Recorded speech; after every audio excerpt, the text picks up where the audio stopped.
ito po ang sinasabi niya na bakit hindi daw yung mastermind ang tugising ko. Siya na nga po yung mastermind. Nakita niyo po si Diskaya, inamin niya na lumago yung kanyang negosyo noong 2016 nung naging presidente si Duterte, at sinabi ni Mayor Vico Soto ang nasa likod na politiko na backer ni Diskaya ay si Bongo. So siya yun. Kaya nga makita nyo, pagka nagsasalita yung mga Diskaya, wala silang tinuturo na personalidad ng from 2016 to 2022. Kahit na yun yung may pinakamalalaki ang proyekto nila. Ganun din itong si Yusek Bernardo, na si Bongo mismo ang nag-appoint noong 2017. Hindi mo rin maririnig na siya yung siya tinuturo.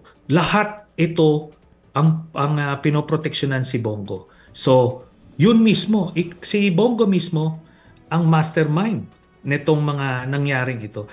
Huwag kasing parang lumalabas. Ngayon lang pumutok itong issue na to. Hindi po to nagsimula lang dito sa present administration. Binuo nila Bongo yung sindikato na yan nung presidente si Duterte. Kasi nga, as early as nung mayor pa lang si Duterte, ganyan na yung modus nila. Di ba? Palagay nyo, paano nakakaabot ng 200 contracts na ang naipanalo ni noong tatay at kapatid niya habang mayor si Duterte. Sila yung approving authority, tapos yung presidente ganun din. Senator, si Chicky Verhel po ito, no? Senator, alam ko kanina sinabi nyo na kaya talagang pinush nyo na po ito dahil wala na yung mga protektor ni Senator Bongo, which is dating Pangulong Duterte, Samuel Martires, ombudsman po dati. So pero ngayon po, meron po ba kayong mga bagong impormasyon, bagong witness, bagong mga dokumento na nakuha po? Meron po.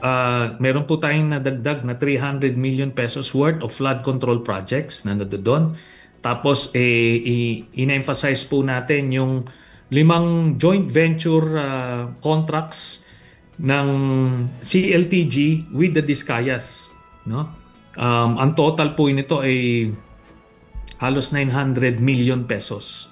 Kaya yung sinasabi niya na wala siyang hindi nila walang kaugnayan siya with the Discayas, nakita mo tatay niya yun eh.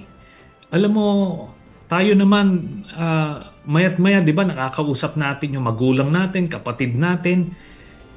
Hindi naman niya pwedeng sabihin dun sa Davao City na executive assistant siya nung mayor, tapos may 100 kontrata yung tatay niya at kapatid niya, hindi nila napag-uusapan yon, 'di ba? Yung pagpapirma lang ng cheque, pagbayad nun. 2 billion pesos worth ang nakuha nila nung mayor pa. Tapos 5 billion pesos nung presidente na.